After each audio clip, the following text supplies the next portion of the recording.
La muerta enamorada. Autor: Théophile Gautier. Hermano, tienes curiosidad por saber si alguna vez amé, ¿verdad? Pues sí. Mi historia es única y terrible, y aunque ya tengo 66 años, todavía me cuesta remover las cenizas de ese recuerdo.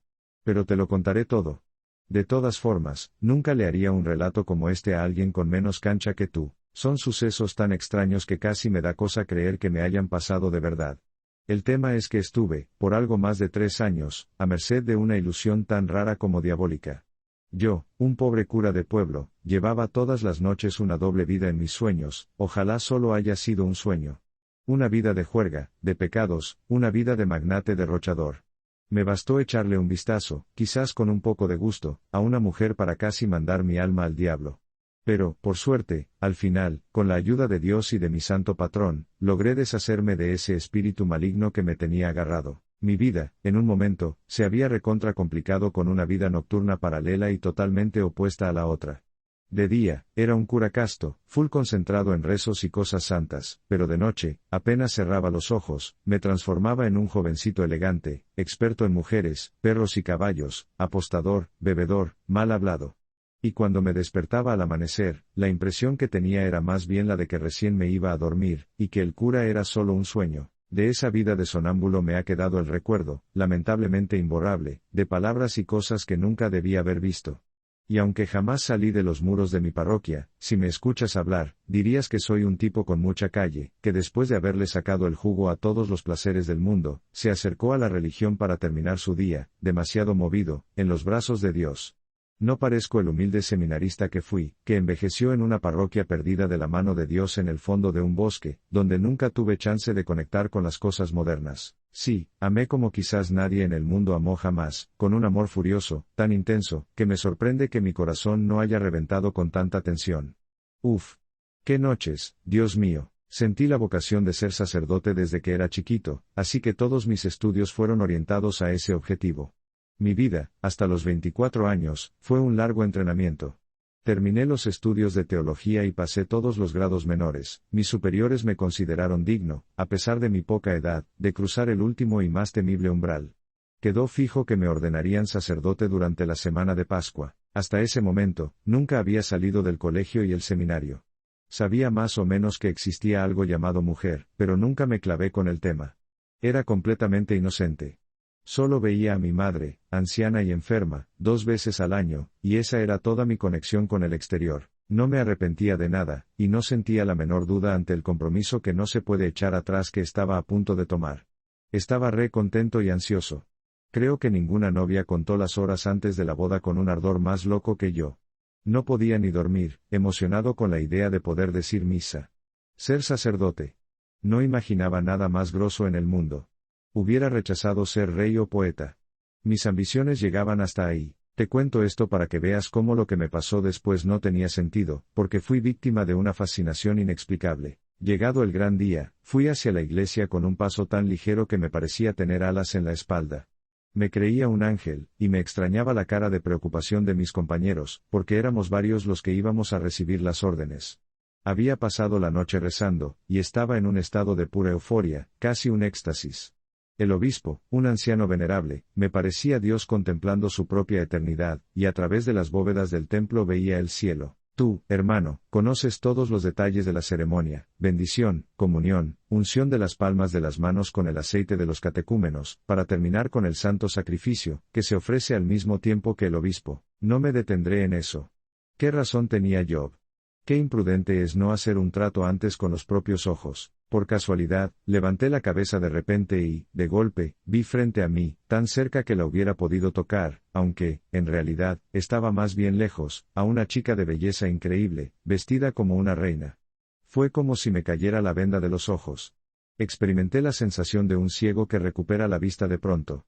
El obispo, tan impresionante hasta ese momento, se desvaneció inmediatamente, las velas perdieron brillo en sus candelabros de oro, como las estrellas al amanecer, y en toda la iglesia se hizo una oscuridad total.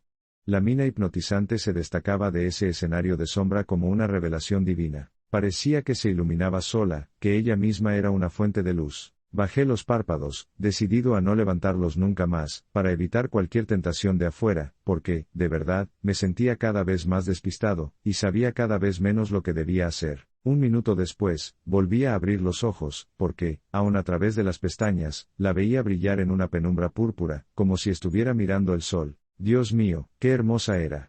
Los más grandes pintores, incluso cuando intentan hacer el divino retrato de la Virgen, y buscan representar un tipo ideal de belleza, ni se acercan a esa fabulosa realidad. Ninguna paleta de pintor, ningún verso de poeta podría dar la talla. Era alta, con una cintura y un porte de diosa. Su cabello, rubio claro, se abría en la frente y caía sobre sus sienes como dos riachuelos dorados. Parecía una reina con su atuendo.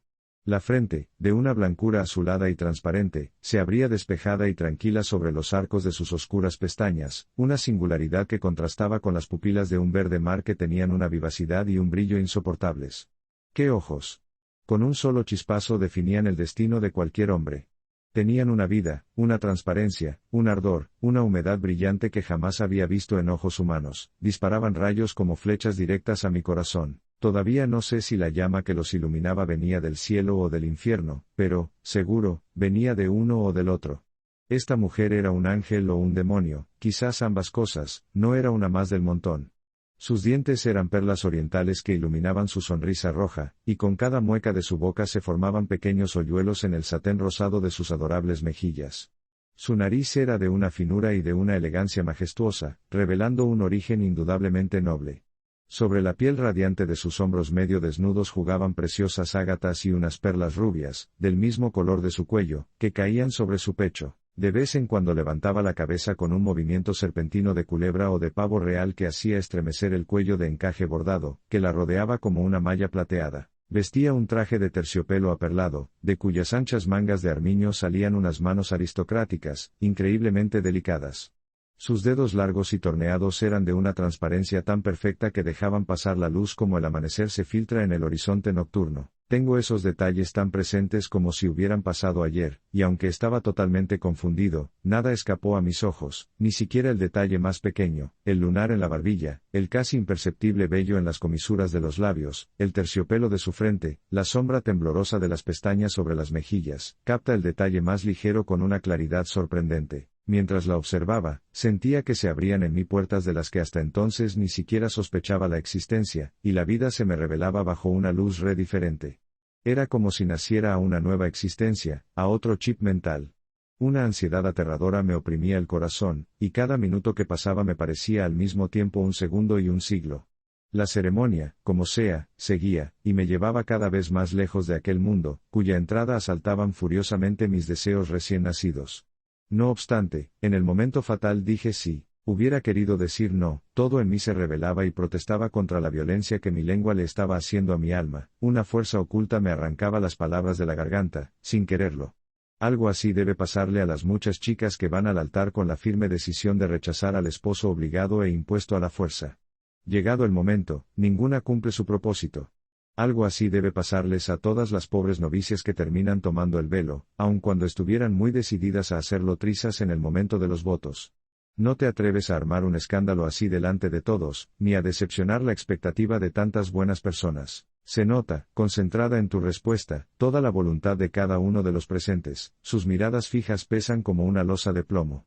Y además, cada cosa está tan perfectamente preparada, todo está tan bien dispuesto de antemano, y parece tan evidentemente irreversible, que cualquier reacción personal sucumbe bajo ese peso enorme y no puedes sino ceder definitivamente. La mirada de la bella desconocida cambiaba poco a poco de expresión, a medida que la ceremonia continuaba. Al principio tierna y cariñosa, se teñía más y más de una especie de desdén y desaprobación, como si expresara descontento por no haber sido escuchada. Hice un esfuerzo que, por sí solo, hubiera sido suficiente para mover una montaña, tratando de expresar en un grito mi voluntad de no hacerme sacerdote. Pero no lo logré, mi lengua estaba pegada al paladar, y me fue imposible traducir mi intención con el gesto negativo más insignificante. Me encontraba, aunque despierto, en una especie de pesadilla, donde intentas gritar una palabra de la que tu vida entera depende, sin conseguir el resultado que buscas. Ella pareció sensible al martirio que yo estaba sufriendo y, como si quisiera darme ánimo, me lanzó una mirada llena de promesas divinas. Sus ojos eran un poema, de los que cada mirada era una canción. Era como si me dijera: Si quisieras ser mío, seguro te haría más feliz que lo que Dios puede hacerte en el paraíso, los ángeles sentirían envidia. Haz pedazos ese sudario fúnebre, con el que están por cubrirte, yo soy la belleza, la juventud, la vida. Ven conmigo, juntos seremos el amor. ¿Qué podría ofrecerte tu Dios a cambio? Nuestra existencia pasará como un sueño, y será solo un largo, eterno beso. Tira el vino del cáliz que te ofrecen, y serás libre. Yo te guiaré a islas desconocidas, dormirás sobre mi pecho, en una cama de oro macizo, bajo un baldaquín de plata, porque te amo, y quiero quitártelo a Dios, hacia el cual tantos nobles corazones desperdician torrentes de amor que ni siquiera llegan a él. Me parecía sentir estas palabras acompañadas por una música de dulzura infinita, porque su mirada tenía algo de sonoro, y las frases que sus bellísimos ojos me transmitían resonaban en lo profundo de mi corazón como si una boca invisible me las soplara en el alma. Me sentía dispuestísimo a renunciar a Dios, pero mientras tanto continuaba en automático cumpliendo todas las formalidades del rito. La hermosa me echó una mirada tan suplicante como desesperada que fue como si hojas afiladas traspasaran mi corazón. Demasiado tarde, ya estaba hecho, era sacerdote. Creo que nunca un rostro humano supo expresar una angustia más desgarradora, la chica que ve caer a su lado a su prometido, fulminado de golpe por un síncope, la madre que encuentra vacía la cuna de su niño, Eva en el umbral del paraíso, el avaro que encuentra una piedra en el sitio donde ocultó su tesoro, el poeta que dejó caer al fuego la única copia del manuscrito de su obra más inspirada, claramente no tienen una expresión más desolada e inconsolable. Se puso blanca como el mármol, los bellísimos brazos se le cayeron a lo largo del cuerpo. Se apoyó en un pilar, como si las piernas ya no pudieran sostenerla. En cuanto a mí, estaba pálido, la frente bañada de sudor más ardiente que el del Calvario. Me ahogaba. Tambaleando, me dirigí hacia la puerta de la iglesia, me sofocaba, las bóvedas parecían aplastar mis espaldas, sentía como si debiera sostener yo solo el peso entero de la cúpula. Estaba por cruzar el umbral cuando una mano aferró bruscamente la mía, una mano de mujer. No la había tocado nunca, era fría como la piel de una serpiente, y sin embargo me dejó una sensación ardiente como la marca de un hierro al rojo. Era definitivamente ella. Pobre de ti. ¿Qué hiciste? Murmuró, desapareciendo al instante entre la gente. Pasó ante mí el viejo obispo, observándome con aire severo. En efecto, mi porte debía parecerle extraño, palidecía y enrojecía a cada rato, y sin razón aparente, la cabeza me daba vueltas. Uno de mis compañeros se compadeció de mi estado, tomándose la molestia de acompañarme de nuevo, solo, seguro que no hubiera encontrado el camino del seminario. A la vuelta de una callejuela, mientras mi compañero miraba en otra dirección, un pequeño paje del color del ébano, extrañamente vestido, se me acercó y, sin detenerse, me entregó una pequeña cartera preciosamente decorada, haciéndome seña de que la ocultara. La deslicé en la manga, y no la saqué sino cuando volví a encontrarme a solas en mi celda. Hice saltar el pestillo, dentro había solo 2 hojitas de papel con estas palabras: Clarimonde, en el Palacio Concini. Estaba tan poco informado, en esa época, de las cosas del mundo, que nada sabía de Clarimonde, aunque por ahí se hablaba mucho de ella, y además ignoraba por completo dónde estaba el Palacio Concini.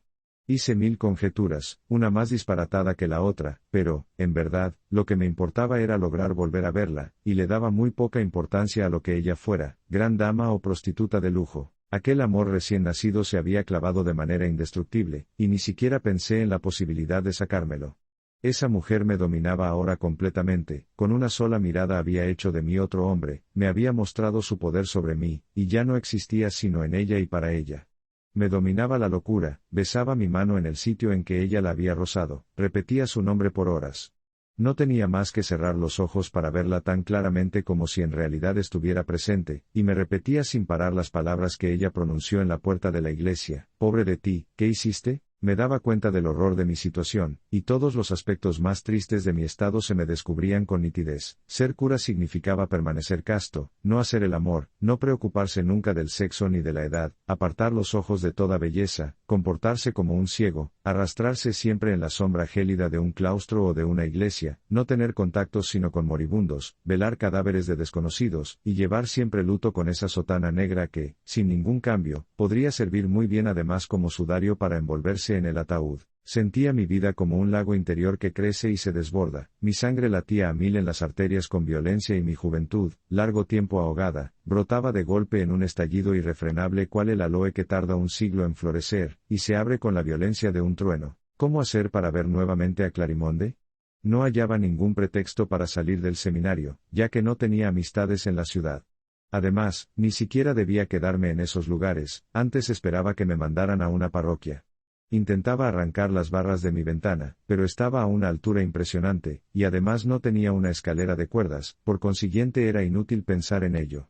Por otra parte, solo hubiera podido bajar de noche, y cómo habría podido moverme en el laberinto de calles, que apenas conocía. Todas estas dificultades, que para otro tal vez hubieran sido insignificantes, parecían insalvables al miserable seminarista, recién nacido al amor, sin experiencia, sin dinero y sin ropas. Ah, me decía para mis adentros, ciego a toda sensatez, si no hubiera sido sacerdote, habría podido verla todos los días, habría sido su amante, su esposo, me decía, y, en vez de encontrarme aquí envuelto en este siniestro sudario, llevaría ropas de seda y terciopelo, cadena de oro, espada y plumas, como todos los caballeros hechos y derechos. Mis cabellos, en vez de recibir la humillación de una ancha tonsura, se ondularían alrededor de mi cuello en un movimiento de rizos. Tendría un hermoso bigote, sería un valiente galán. En cambio, una sola hora pasada ante un altar, alguna media palabra articulada de mala gana, habían bastado para sacarme completamente del número de los vivos. Yo mismo había construido mi tumba, yo mismo había echado el cerrojo de mi prisión. Me asomé a la ventana, el cielo estaba maravillosamente azul, los árboles se habían puesto sus ropas primaverales, la naturaleza brillaba con una alegría que me parecía irónica. La plaza del lugar estaba llena de gente que iba y venía. Jóvenes parejas se dirigían, abrazadas, hacia la sombra de los jardines y los emparados. Pasaban algunas comitivas, entre cantos y estribillos de bebedores. Tal movimiento, el ímpetu y la alegría general, hacían resaltar aún más lamentablemente mi lucha y mi soledad. Una joven madre jugaba con su hijito en la puerta de su casa. Besaba su boquita de rosa perlada de gotas de leche, y le hacía mimos con esas mil tonterías que únicamente una madre puede hacer. El marido, de pie cercano a ellos, sonreía con dulzura ante tan tierno espectáculo, y sus brazos cruzados sobre el corazón parecían abrazar la dicha. No pude soportar semejante escena, cerré la ventana y me arrojé en la cama, lleno el corazón de odio y celos irrefrenables, mordiendo mis dedos y el cobertor, como haría una tigresa con 3 días de hambre. No sé cuánto tiempo estuve así, pero mientras me revolvía en la cama con rabia, vi de pronto al abad Serapión, inmóvil en medio de la habitación, estudiándome atentamente. Tuve vergüenza de mí mismo y, dejando caer la cabeza sobre el pecho, me tapé los ojos con las manos. Romualdo, hermano mío, te está pasando algo raro, me dijo tranquilamente Serapión, luego de unos minutos de silencio. Tu conducta es en verdad inexplicable. Un ser pío, tranquilo y dulce como tú se agita en su celda como una fiera. Ten cuidado, hermano, de no escuchar las tentaciones del diablo, porque el espíritu maligno, molesto por saberte desde ahora consagrado al Señor, te anda rondando y hace el último esfuerzo por atraparte. En vez de dejarte caer, querido Romualdo, ponte una buena armadura de rezos y mortificaciones, y lucha con fuerza contra el enemigo, solo así vencerás. La prueba es necesaria para la virtud, y el oro sale del crisol más fino. No temas ni te desanimes, las almas más guerreras han pasado por momentos así. Reza, medita, ayuna, el espíritu maligno se irá. El discurso del abad Serapión me ayudó a volver en mí, y a recuperar un poco de calma. Venía a anunciarte tu nombramiento en la parroquia de C. Ha muerto el sacerdote que la tenía hasta ahora, y el obispo te ha designado para sucederle. Prepárate mañana. Asentí con un movimiento de cabeza, y el abad me dejó de nuevo solo. Abrí el misal y comencé a leer una plegaria, pero las palabras se me confundían ante los ojos, las ideas se confundían en mi mente, y el libro se me deslizó de la mano sin que yo hiciera nada para retenerlo. Partir mañana, sin haberla visto de nuevo. Agregar una imposibilidad más a todas las que ya se interponían entre nosotros. Perder para siempre la esperanza de encontrarla, a no ser por milagro. ¿Y si le escribiera? ¿A quién demonios podía confiarme, vestido como lo estaba de los trajes sagrados? Experimenté una angustia indescriptible. Me volvió a la mente lo que el abad había dicho de las trampas del diablo, lo extraño de toda la aventura, la belleza sobrenatural de Clarimonde, el resplandor fosforescente de sus ojos, el tacto ardiente de sus manos, la turbación en que me sumió, la transfiguración que en mí se había operado, mi devoción que se destruyó en un instante, todo probaba con claridad la presencia de Satanás, y quizás aquella mano sedosa no fuese sino el guante que recubría su garra. Estos pensamientos me provocaron un terror inmenso, recogí el misal, y volví a orar. Al día siguiente, Serapión vino a buscarme. 2 mulas esperaban en la puerta, con nuestros pocos equipajes. Recorriendo las calles de la ciudad, buscaba con ansiedad cada ventana, para ver si en ella aparecía Clarimonde, pero todavía era muy temprano, y la ciudad no había abierto aún los ojos. Mi mirada trataba de penetrar más allá de las cortinas que cubrían las ventanas de los palacios a lo largo de nuestro camino.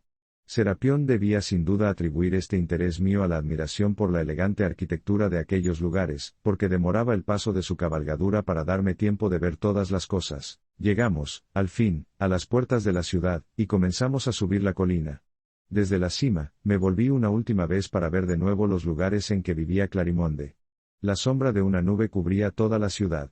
Los techos azules y rojos estaban dispersos en una penumbra general, sobre la que flotaban, como blancos copos de espuma, los humos de la mañana. Por un singular efecto óptico resaltaba, dorado por el único rayo de luz, un edificio que sobrepasaba en altura a todas las construcciones cercanas, inmersas en la niebla y, aunque se encontraba en realidad a más de una legua de nosotros, me parecía muy próximo, y podía distinguir todos sus detalles, incluso los más mínimos, torres, azoteas, ventanas y hasta las veletas con cola de golondrina. ¿Cuál es aquel palacio iluminado por el sol? Pregunté a Serapión. Este se resguardó de la luz con la mano y me contestó. Es el antiguo palacio que el príncipe Concini ha regalado a la cortesana Clarimonde. Parece que es teatro de fiestas abominables. Justamente en aquel instante, fuera realidad o ilusión, me pareció advertir en la terraza una pequeña figura clara que resplandeció un segundo y enseguida se apagó. Era Clarimonde. ¿Sabía ella acaso que en ese mismo momento, desde lo alto de aquel sendero complicado que me alejaba aún más de su lado y que nunca más descendería, ardiente e inquieto, yo miraba intensamente su casa, que un juego de luces burlón parecía poner al alcance de mi mano, casi invitándome a entrar en ella como señor? Ciertamente, ella debía saberlo, su alma era demasiado parecida a la mía para no sentir mis propias turbaciones, y era de seguro este el sentimiento que la había incitado, aun envuelta en sus velos nocturnos, a salir a la terraza, al comenzar la mañana. La sombra se tragó también el palacio, quedándome delante solo un océano inmóvil de techos, además de los cuales no se distinguía sino una ondulación montañosa. Serapión estimuló a su mula, y la mía la siguió. Una curva del sendero sacó para siempre de mi vista la ciudad de S, a la que no debía ya volver. Después de 3 días de camino, a través de campos redesolados, vimos asomar el gallo de la cima del campanario de la iglesia donde debía servir. Tras un sendero tortuoso, rodeado de cabañas y corrales, nos encontramos ante el edificio, que no era magnífico. Un vestíbulo adornado con algunas nervaduras, y 2 o 3 pilares de cerámica tallada de forma tosca, un techo de tejas y contrafuertes de arenisca igual al de los pilares, era todo. A la izquierda, el cementerio lleno de hierbas, con una gran cruz de hierro en el centro. A la derecha, a la sombra de la iglesia, el presbiterio, re vacío y pobre. Era una casa de extrema sencillez, de una dignidad austera. Entramos. Algunas gallinas picoteaban sobre la tierra escasos granos de avena. Acostumbradas aparentemente al hábito negro de los eclesiásticos, en nada se extrañaron con nuestra presencia, y apenas se molestaron para dejarnos pasar. Un ladrido débil y apagado se escuchó, y vimos a un perro acercarse. El animal perteneció a mi predecesor. Tenía la mirada sin brillo, el pelaje gris y todos los síntomas de la vejez extrema que puede alcanzar un perro. Con ternura lo acaricié y él también se puso a caminar a mi lado con un aire de satisfacción indescriptible. Una mujer, también mayor, que había sido la empleada del viejo cura, nos recibió enseguida, y después de invitarme a pasar a una sala sencilla, me preguntó si pensaba mantenerla en su puesto. Le respondí que sí, que la iba a dejar trabajar conmigo, al igual que al perro, a las gallinas, y a todos los muebles que su amo le había dejado al morir, lo que la puso súper contenta. Por su parte, el abad Serapión pagó de inmediato lo que ella pidió. Una vez que mi casa estuvo lista, el abad Serapión regresó al seminario. Así que me quedé solo y sin nadie más que me apoyara. El recuerdo de Clarimonde volvió a atormentarme y, a pesar de lo mucho que intenté sacármelo de la cabeza, no siempre lo logré. Una tarde, mientras caminaba por la alameda bordeada de arbustos en el pequeño jardín, me pareció ver a través de las ramas una silueta de mujer que seguía todos mis movimientos, y el brillo de 2 ojos verde mar entre el follaje, pero solo era mi imaginación. Al pasar al otro lado de la alameda, solo encontré la huella de un pie en la arena, tan pequeña que podía confundirse con la de un niño. El jardín estaba rodeado por muros altísimos. Revisé todos los rincones, pero no había nadie. Nunca pude explicarme eso, aunque, para ser sincero, no fue nada comparado con los eventos locos que me esperaban. Así viví más de un año, cumpliendo al pie de la letra con mis obligaciones. Rezaba, ayunaba, consolaba y ayudaba a los enfermos, daba limosna hasta quedarme solo con lo necesario para vivir, pero en el fondo, me sentía súper seco espiritualmente. Las fuentes de la gracia seguían sin fluir para mí. No sentía esa satisfacción que da cumplir una misión santa, mi ideal estaba más lejos, y las palabras de Clarimonde volvían a mis labios a menudo como una canción pegadiza involuntaria. Piénsalo bien, hermano. Por haber levantado la vista a una mujer una sola vez, por una falta tan insignificante en apariencia, sufrí la más terrible agitación durante muchos años, mi vida quedó marcada para siempre. No me voy a extender más en esta serie de desafíos y victorias internas, siempre seguidas de las peores recaídas, y pasaré directamente a un momento clave. Una noche, tocaron la puerta con mucha fuerza. La vieja ama de llaves fue a abrir, y un hombre de piel oscura, vestido con ropa de lujo, se dibujó en el umbral a la luz del farol de Bárbara. Algo en su aspecto asustó al principio a la anciana, pero el hombre la tranquilizó y le dijo que había venido a buscarme para un asunto que requería mi servicio. Su jefa, una gran dama, se estaba muriendo y necesitaba un sacerdote. Entonces Bárbara lo hizo subir.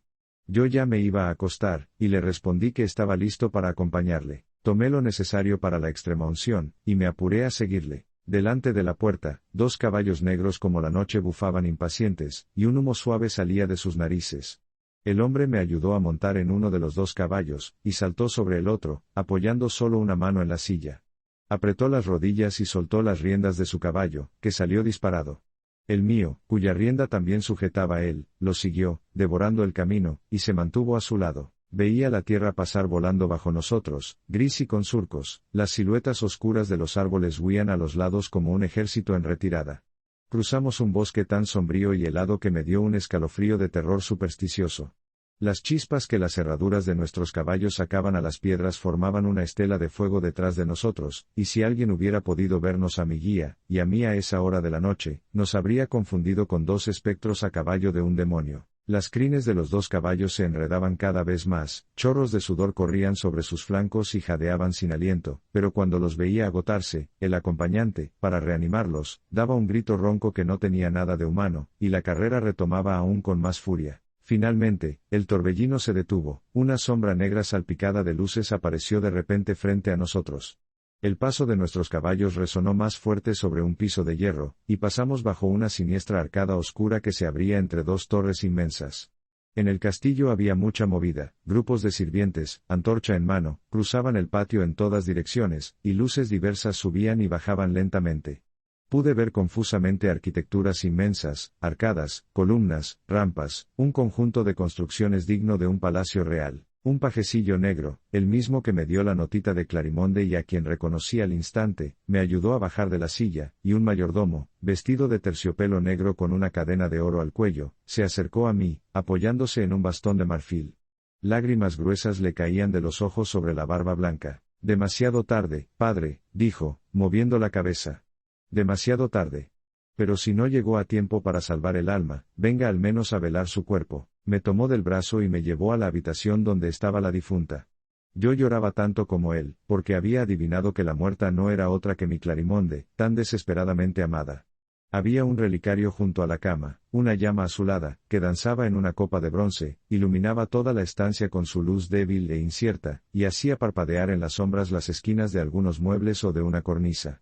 Encima de una mesa, en una urna labrada, yacía una rosa blanca marchita, cuyos pétalos, menos uno que aún se mantenía, habían caído junto al vaso, como lágrimas perfumadas. Un antifaz negro roto, un abanico, disfraces de todo tipo estaban dispersos por los sillones, y daban a entender que la muerte se había presentado de repente y sin avisar en aquella lujosa casa. Me arrodillé, sin atreverme a mirar el féretro que se encontraba en medio de la estancia, y me puse a recitar los salmos con fervor, agradeciendo a Dios haber puesto una tumba entre aquella mujer y yo, lo que me permitía citar su nombre, ahora santificado, en mi plegaria.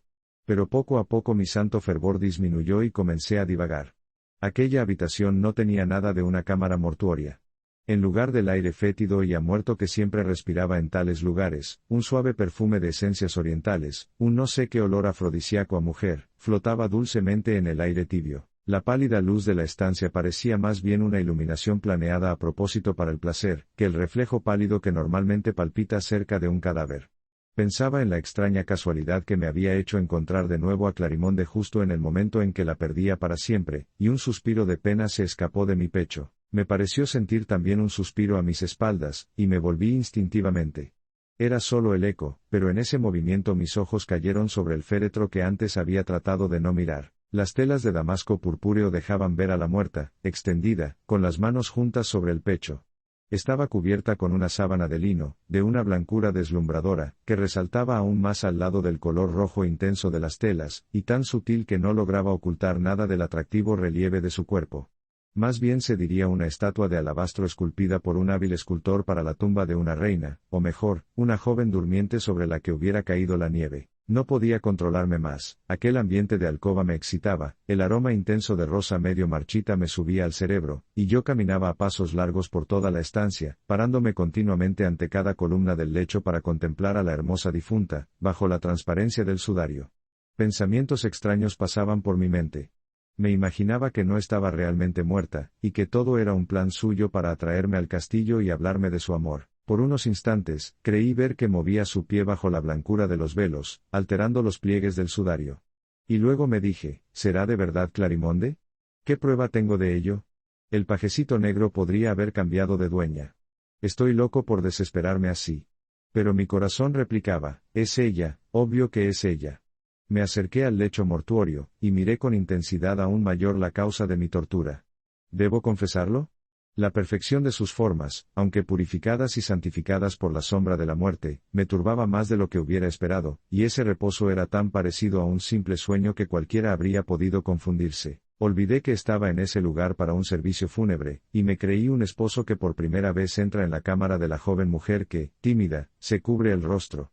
Agotado por el dolor, invadido por la alegría, temblando de miedo y placer, me incliné hacia ella y levanté lentamente la punta del sudario, aguantando la respiración por temor a despertarla.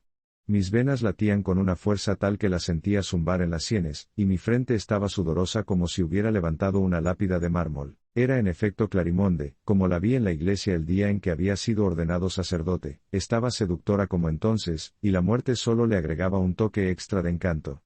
La palidez de sus mejillas, el tenue rosa de sus labios, sus largas pestañas trazando una sombra en esta blancura le daban una expresión de melancólica castidad, y de sufrimiento ensimismado de una atracción indescriptible. Sus largos cabellos sueltos, entre los que aún había florecillas azules enredadas, la rodeaban como un halo, ocultando entre sus rizos la desnudez de sus hombros. Sus hermosas manos, más puras y diáfanas que la hostia sagrada, estaban plegadas en gesto de piadoso reposo y oración, y esto suavizaba el atractivo que hubiera podido simular, incluso en la muerte, la exquisita forma redondeada y el tono marfil de sus brazos desnudos que todavía conservaban los brazaletes de perlas. Me quedé mucho tiempo absorto en aquella muda contemplación, y cuanto más la miraba, menos podía convencerme de que la vida hubiera podido verdaderamente abandonar ese cuerpo maravilloso. Ignoro si fue un espejismo o el reflejo de la lámpara, pero me dio la sensación de que la sangre fluía nuevamente bajo aquella palidez sin brillo. Sin embargo, ella permanecía inmóvil. Le toqué ligeramente el brazo, estaba frío, pero no más que su mano cuando rozó la mía bajo el portal de la iglesia. Incliné de nuevo mi rostro sobre el suyo, derramando sobre sus mejillas el tibio rocío de mis lágrimas. ¡Ay! ¡Qué amargo sentimiento de desesperación e impotencia! ¡Qué agonía aquella vigilia! Hubiera deseado poder unir mi existencia para regalársela, y soplar sobre su cuerpo frío el fuego que me consumía. La noche avanzaba y, sintiendo acercarse el momento de la separación eterna, no pude evitar la triste y suprema dulzura de poner un suave beso sobre los labios de aquella que se había llevado todo mi amor. ¡Oh, qué increíble! Una leve respiración se unió a la mía, y los labios de Clarimonde respondieron a la presión de mi boca. Sus ojos se abrieron, recuperaron la luz, y ella, suspirando, separó los brazos y me los echó alrededor del cuello, con un aire de éxtasis inefable. Romualdo, me dijo con voz lánguida y dulce, como las vibraciones últimas de un arpa. ¿Qué haces? Te esperé tanto tiempo que me morí. Pero ya somos novios. Podré verte y estar cerca de ti. Adiós, Romualdo, adiós. Te amo y te ofreceré esta vida que reviviste en mí por un instante con un beso. Nos vemos pronto. Reclinó hacia atrás la cabeza, mientras sus brazos aún me ceñían.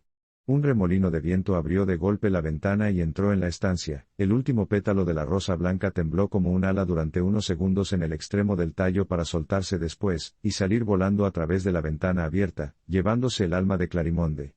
La lámpara se extinguió y yo caí desvanecido sobre el pecho de la hermosa difunta. Cuando volví en mí, me encontré tendido en mi cama, en el pequeño dormitorio de mi presbiterio mientras el viejo perro de mi antecesor me lamía la mano que colgaba fuera de la manta.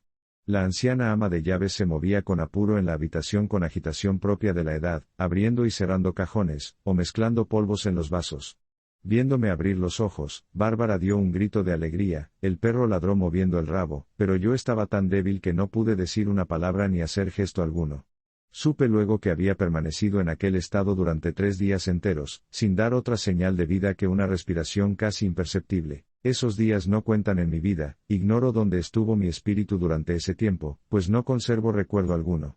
El ama de llaves me contó que el mismo hombre de piel oscura que me había venido a buscar de noche, me había traído a la mañana siguiente en una camilla, marchándose enseguida.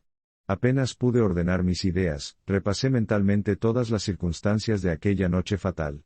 Al principio pensé que quizás había sido víctima de una ilusión, pero la existencia de hechos reales y palpables destruyó muy pronto esta hipótesis. No podía creer que había soñado desde el momento que el ama de llaves viera al hombre de los 2 caballos negros, del cual recordaba lo extraño que me resultó. Sin embargo, nadie sabía de la existencia en los alrededores de un castillo, parecido a aquel donde volví a ver a Clarimonde. Una mañana vi entrar al abad Serapión. Bárbara le había mandado a decir que estaba enfermo y él acudió de inmediato. A pesar de su diligencia, que evidenciaba afecto e interés hacia mí, no me agradó como debió. El padre Serapión mostraba en la mirada un aire penetrante e inquisitorial que me molestaba. Me sentía confuso y culpable frente a él, ya que había descubierto mi profunda turbación y temía su clarividencia. Mientras me preguntaba noticias de mi salud, con tono hipócritamente amable, fijaba en mí sus amarillas pupilas de león, y me hundía sus miradas como una sonda en el fondo del alma. Después, me hizo algunas preguntas sobre el modo como yo llevaba mi parroquia, si me encontraba bien en ella, cómo empleaba mi tiempo libre, cuáles eran mis lecturas favoritas, y otras cuestiones sin importancia de este tipo. Yo le respondía brevemente e incluso él mismo iba de un tema a otro sin esperar a que hubiera concluido. La conversación, era obvio, no tenía ninguna relación con aquello que en realidad él había venido a decirme. De pronto, sin preámbulo alguno, como si de improviso se hubiera acordado de algo que temiera olvidar, me dijo con voz clara y vibrante, que resonó en mis oídos cual las trompetas del juicio final. La cortesana Clarimonde murió días pasados tras una orgía de 8 días y 8 noches. Fue algo increíble e infernal. Se han repetido los hechos horripilantes de las fiestas de Baltasar y de Cleopatra. ¿En qué siglo vivimos, Dios mío? Los invitados eran servidos por esclavos de piel negra que hablaban una lengua desconocida y que, para mí, no son sino demonios. La ropa del sirviente de menor rango habría vestido de gala a un emperador. Sobre Clarimonde han corrido muchas leyendas extrañas, y todos sus amantes han terminado de manera lamentable o violenta. Se ha dicho también que era una mujer vampiro. Pero para mí, es Belcebú en persona. Calló, observándome aún más atentamente, como para ver el efecto que en mí tenían sus palabras. No había podido evitar un gesto, al sentir nombrar a Clarimonde, y la noticia de su muerte. Además del dolor que me causaba por su extraña coincidencia con la escena nocturna de la cual fui testigo, me produjo una turbación y un terror que se manifestaron en mi rostro, aunque yo hice todo lo posible para controlarme. Serapión me lanzó una mirada preocupada y severa. Luego me dijo: «Hijo mío, debo ponerte sobre aviso. Tienes un pie sobre un abismo, ten cuidado de no caer en él. Satanás usa trampas pacientes, y las tumbas no siempre son definitivas. Sería necesario cerrar la lápida sepulcral de Clarimonde con triple sello, porque parece que esta ni siquiera es la primera vez que ha muerto. Que Dios te proteja, Romualdo». Y Serapión, dándome la espalda, se marchó con lentitud. No volví a verle, ya que partió para ese inmediatamente después. Yo estaba completamente recuperado, y ahora había retomado mis funciones habituales. El recuerdo de Clarimonde y las palabras del viejo abad estaban siempre presentes en mi espíritu, a pesar de que ningún evento extraordinario hubiera venido a confirmar las funestas advertencias de Serapión. Comenzaba a pensar que sus temores y mis terrores eran excesivos, cuando una noche tuve un sueño. Apenas me había dormido, cuando sentí levantarse las cortinas de mi cama. Me levanté bruscamente y vi que una sombra femenina estaba frente a mí. Reconocí enseguida a Clarimonde. Tenía en la mano un farolito del tipo de los que se ponen en las tumbas, cuyo resplandor tornaba aún más transparentes sus dedos afilados, dándoles una coloración rosada que se difuminaba poco a poco hasta la blancura opaca y rosa de su brazo desnudo. Por toda vestimenta tenía el sudario de lino que la cubría en su lecho de muerte, cuyos pliegues retenía sobre el pecho como si se avergonzara de estar tan ligeramente vestida. Pero su pequeña mano no lograba por completo su propósito, era tan blanca que la blancura de la tela se confundía con la palidez de su carne bajo el tenue rayo del farolito. Envuelto en aquel fino tejido que dejaba ver todos los contornos de su joven cuerpo, se hubiera dicho más el retrato marmóreo de una antigua bañista que una mujer viva. Pero muerta o viva, estatua o mujer, sombra o cuerpo, su belleza era siempre la misma, solo la luz verdosa de sus pupilas estaba levemente apagada y pálida su boca. Puso el farolito sobre la mesa, y se echó a los pies de la cama, luego me dijo, inclinándose sobre mí, con aquella su voz al mismo tiempo cristalina y aterciopelada que nunca escuché en nadie. Me hice esperar mucho, querido Romualdo, quizás pensaste que te había olvidado. Pero he debido venir de tan lejos, y de un lugar de donde ninguno retorna, no hay sol ni luna en el país del que vengo, ni espacio, ni sombra, ni sendero para el pie, ni aire para las alas, y sin embargo aquí, mi amor es más poderoso que la muerte y terminará por vencerla. Cuántos rostros pálidos y terribles he visto en mi viaje. Con qué pena mi alma, regresada a la vida por la fuerza de la voluntad, ha debido adaptarse de nuevo a mi cuerpo. Qué trabajo para levantar la tierra con que me habían cubierto. Mira, las palmas de mis manos están maltratadas. Bésalas, solo así las curarás, amor mío. Me aplicó sobre los labios, una después de otra, sus frías palmas. Las besé muchas veces, mientras ella me miraba con una sonrisa de satisfacción inefable. Confieso para mi vergüenza que había olvidado completamente los consejos del abad Serapión, y mi propia ropa de cura. Había caído sin oponer ninguna resistencia al primer asalto. Ni siquiera había intentado rechazar la tentación. La frescura que emanaba de la piel de Clarimonde penetraba en la mía, y sentía correr por mi cuerpo escalofríos placenteros. Pobre niña. A pesar de todo lo que luego vi, me duele aún creer que fuese un demonio. Por lo menos no tenía ciertamente apariencia de tal, y Satanás nunca ha encubierto mejor sus trucos. Estaba echada sobre el costado de mi humilde cama, en una actitud llena de coqueteo despreocupado. De vez en cuando me pasaba las manos por los cabellos, y formaba rizos como si quisiera probar el efecto, alrededor de mi rostro, de diversos peinados. Yo la dejaba hacer con la más culpable complacencia, mientras ella acompañaba sus gestos con la charla más seductora. Te amaba mucho antes ya de verte, querido Romualdo. Y te buscaba por todas partes. Te vi en la iglesia en aquel fatal momento y me dije enseguida, es él. Y te lancé una mirada con todo el amor que había tenido y tendría por ti. Aquella mirada era capaz de condenar a un cardenal, de hacer que un rey se arrodillara a mis pies ante su corte, pero tú te quedaste imperturbable, prefiriendo a tu Dios. ¡Ay, qué celosa estoy de Dios, a quien amas más que a mí! ¡Qué infeliz soy! No tendré jamás tu corazón solo para mí, a quien resucitaste con tu beso, para mí, Clarimonde la muerta, que por ti ha forzado la tumba y vengo a dedicarte mi vida, que he retomado solo para hacerte feliz. Cada frase era interrumpida por caricias delirantes, que me aturdieron al punto de que, para consolarla, osé proferir una blasfemia terrible y decirle que la amaba al menos tanto como a Dios. Inmediatamente sus pupilas se reavivaron. Es verdad. Me amas tanto como a Dios, exclamó abrazándome. Ya que es así, vendrás conmigo y me seguirás a donde yo vaya. Dejarás esos horrendos trajes negros. Serás el más bello y el más envidiado de los caballeros, serás mi amante. No está nada mal ser el amante confeso de Clarimonde, de aquella que rechazó a un papa. Qué vida dulce y dorada llevaremos. Mi señor, ¿cuándo nos vamos? Mañana. Mañana, grité en mi delirio. Está bien, mañana, prosiguió Clarimonde. Tendré así tiempo para cambiarme, el vestido que llevo es demasiado escaso, no es apropiado para un viaje largo. Necesito además avisar a mis sirvientes que aún me creen muerta. Dinero, ropa, carruaje, todo estará listo mañana. Vendré a buscarte a esta misma hora. Adiós, corazón mío. Me rozó apenas la frente con los labios, el farolito se extinguió, las cortinas se cerraron nuevamente, y no vi nada ya. Un sueño pesado, un sueño sin pesadillas, me envolvió, dejándome en la inconsciencia hasta la mañana siguiente. Me desperté más tarde que de costumbre, y el recuerdo de aquella singular aparición me perturbó durante todo el día. Terminé por convencerme de que había sido fruto de mi mente acelerada. Sin embargo, las sensaciones habían sido tan vivas que me era difícil creer que no fueran reales, y no sin aprensión me metí en cama a la noche, después de haber rogado a Dios que me librara de todo pensamiento perverso, y protegiera la castidad de mi sueño. Me dormí enseguida profundamente, y el sueño del día anterior se reanudó. Las cortinas se levantaron, apareciendo Clarimonde no ya transparente en su blanco sudario, y con las violetas de la muerte en las mejillas, sino alegre, segura y esplendorosa, en un soberbio vestido de terciopelo verde con bordados de oro, y recogido a un lado para dejar ver una falda de satén. Sus rizos rubios escapaban de un amplio sombrero negro, recargado de plumas blancas colocadas de forma caprichosa.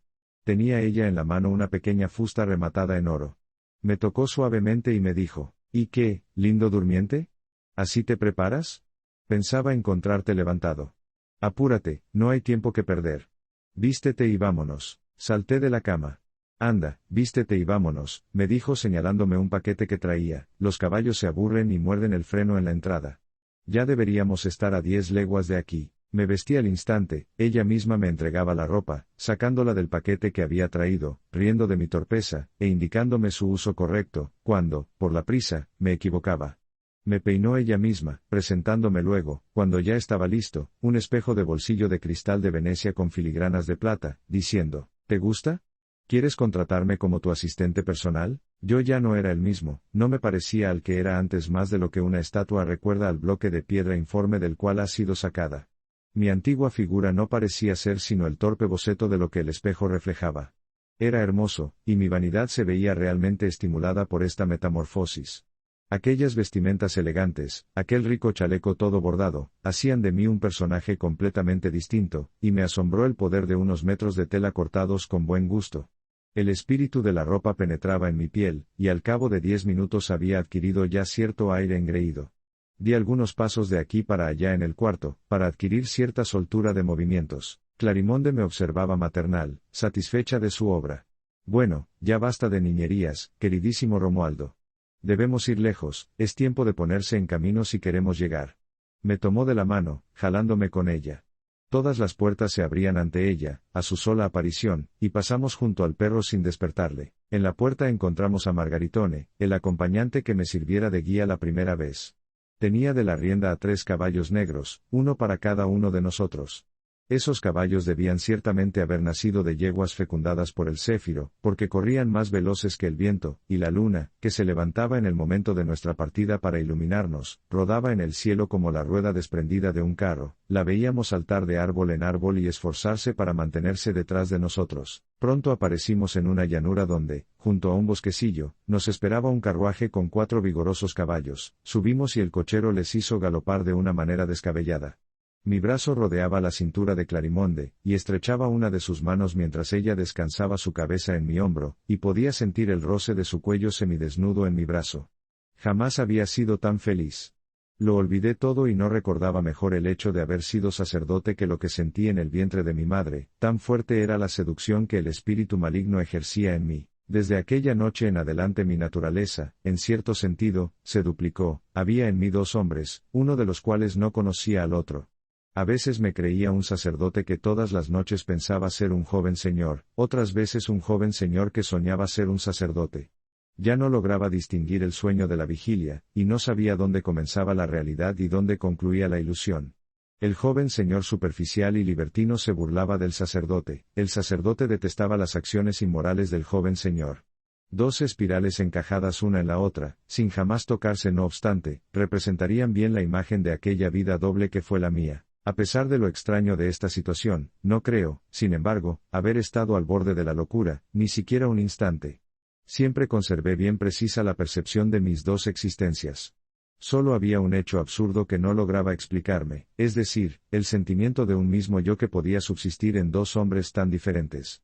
Era una anomalía de la que no me daba yo cuenta, ya sea que creyera ser el cura del pueblito de, o el señor Romualdo, amante reconocido de Clarimonde. Lo que sí, el hecho es que yo estaba, o creía estar, en Venecia. Aún hoy no he podido tener claro cuánto hubo de realidad, y cuánto de ilusión en esa extraña aventura. Vivíamos en un palacio de mármol impresionante en el Gran Canal, lleno de estatuas y frescos, con 2 Ticianos de la mejor época en el dormitorio de Clarimonde. Era un palacio digno de un rey. Teníamos a nuestra disposición una góndola con su remero y su cantante con nuestro escudo, nuestra sala de música y nuestro poeta. Clarimonde entendía la vida en grande, y había algo de Cleopatra en su naturaleza. En cuanto a mí, llevaba una vida de príncipe, y me creía la gran cosa, como si fuera de la familia de uno de los 12 apóstoles o de los 4 evangelistas de la Serenísima República. No me hubiera echado atrás para cederle el paso al propio Dux, y no creo que, después de la caída celestial de Satán, haya habido persona más creída e insolente que yo. Iba al ridoto y hacía apuestas fuertísimas. Frecuentaba la mejor sociedad, juniors, también arruinados, actrices, estafadores, mantenidos y peleadores. Sin embargo, a pesar de las costumbres disolutas, me mantuve fiel a Clarimonde. La amaba a morir. Ella había despertado el deseo y acabado con la inconstancia. Estar con Clarimonde era como disfrutar de 20 amantes distintas, como poseer a todas las mujeres, de tan camaleónica, voluble y cambiante que era, una verdadera camaleón. Hacía que la infidelidad que se habría cometido con otra se cometiera con ella misma, asumiendo por completo el carácter, la actitud y el tipo de belleza de la mujer que pareciera atractiva. Ella me devolvía su amor multiplicado por 100, y era en vano que los jóvenes patricios e incluso los viejos del Consejo de los 10 le hicieran propuestas magníficas. Hasta un Foscari se le acercó para proponerle matrimonio, los rechazó a todos. Tenía suficiente oro y solo quería amor, un amor joven, puro, despertado por ella y que debía ser el primero y el último. Yo, a mi vez, hubiera sido perfectamente feliz de no ser por una maldita pesadilla recurrente cada noche, que me hacía creer que era un cura de pueblo martirizándose y haciendo penitencia por sus excesos diurnos. Tranquilizado por la costumbre de estar con Clarimonde, ni siquiera pensaba ya en la forma extraña en que nos habíamos conocido. Sin embargo, las palabras del abad Serapión regresaban a veces a mi memoria, despertándome cierta inquietud. Desde hacía un tiempo, la salud de Clarimonde estaba empeorando. Su tez palidecía más y más cada día. Los doctores no entendían nada de su enfermedad, y no sabían qué hacer. Prescribieron remedios insignificantes, y no volvieron más. Pero ella seguía palideciendo a ojos vista, y su piel estaba cada vez más fría. Estaba blanca y casi como muerta, como en aquella noche famosa del castillo desconocido. Me desesperaba verla marchitarse así. Conmovida por mi dolor, ella me sonreía dulcemente con la expresión melancólica de quienes saben que pronto van a morir. Una mañana estaba yo desayunando a un lado de su cama, para no dejarla sola ni un minuto. Mientras cortaba una fruta, por casualidad me hice un corte bastante profundo en el dedo. La sangre brotó enseguida en un pequeño chorro rojo y algunas gotas salpicaron a Clarimonde. De inmediato sus ojos brillaron, su rostro asumió una expresión de alegría salvaje que nunca le había visto. Saltó fuera de la cama con agilidad animal, como un gato o un mono, y se abalanzó sobre mi herida, poniéndose a chuparla con una voluptuosidad indescriptible. Sorbió la sangre a tragos cortos, lenta y con gusto, como un experto que saborea un jerez o un vino de Siracusa. Entrecerraba los ojos, su redonda pupila verde se había vuelto alargada. De vez en cuando se detenía para besarme la mano, luego continuaba apretando sus labios sobre los labios de la herida, para tratar de hacer salir algunas gotas moradas más. Cuando vio que ya no salía sangre, se levantó, con los ojos húmedos y brillantes, más sonrosada que el amanecer de mayo, el rostro recuperado, la mano tibia y húmeda, en resumen, más bella que nunca y en perfecto estado de salud. Ya no voy a morir. Ya no voy a morir, gritó loca de alegría colgándose de mi cuello. Podré amarte aún más tiempo. Mi vida está en la tuya, y todo lo que soy viene de ti. Unas gotitas de tu rica y noble sangre, más preciosa que cualquier elixir, me han devuelto a la vida. Esta escena me dejó pensativo por mucho tiempo, generándome los pensamientos más extraños sobre Clarimonde. Esa misma noche, apenas el sueño me trajo de nuevo a mi presbiterio, volví a ver al abad Serapión, más serio y más preocupado que nunca. Me observó atentamente y me dijo: no contento con perder el alma, ahora quieres perder también tu cuerpo. Joven infeliz, has caído en una trampa. El tono con que pronunció estas pocas palabras me impactó fuertemente, pero aquella impresión no me duró mucho, muchas cosas distrajeron mi atención de la escena. Sin embargo, una noche, en un espejo, cuya posición tramposa ella no había calculado, vi que Clarimonde vertía un polvillo en la taza de vino aromatizado que acostumbraba prepararme al terminar la cena. Tomé la taza, fingí llevarla a los labios, y luego la puse sobre un mueble, como si tuviera la intención de terminarla más tarde, pero apenas la hermosa me dio la espalda, la derramé rápidamente debajo de la mesa. Fui después a mi cuarto, y me acosté en la cama, decidido a no dormir para darme cuenta de lo que sucediera. No tuve que esperar mucho. Clarimonde entró en camisón y, quitándose sus velos, se tendió junto a mí en la cama. Se aseguró de que yo estuviera verdaderamente dormido, luego me desnudó un brazo y, quitándose de los cabellos un alfiler de oro, comenzó a murmurar: Una gotita, solo una gotita, un puntito rojo en mi alfiler. Ya que tú me amas todavía, no debo morir aún. Pobre amor mío, beberé tu hermosa sangre, tan brillante. Duerme, mi vida, duerme, mi Dios, duerme, mi niño, no te haré ningún mal, no tomaré de tu vida más que aquello que me basta para que no se extinga la mía. Si no te amara tanto, podría servirme de las venas de cualquier otro amante, pero, desde que te conozco, todo el resto me da asco. Qué hermoso brazo, redondo, blanco. No me atrevo a pinchar esta hermosa pequeña vena, amor mío. Y mientras hablaba lloraba, y yo sentía sus lágrimas caerme sobre el brazo que ella tenía entre sus manos. Finalmente se decidió, me hizo una pequeña incisión con el alfiler, y se puso a chupar la sangre que brotaba. Apenas hubo sorbido algunas gotas, el temor de dejarme sin fuerzas la indujo a ponerme un pequeño curita, luego de haber frotado la herida con un ungüento que la cicatrizó inmediatamente. Ya no podía dudar, el abad Serapión tenía razón.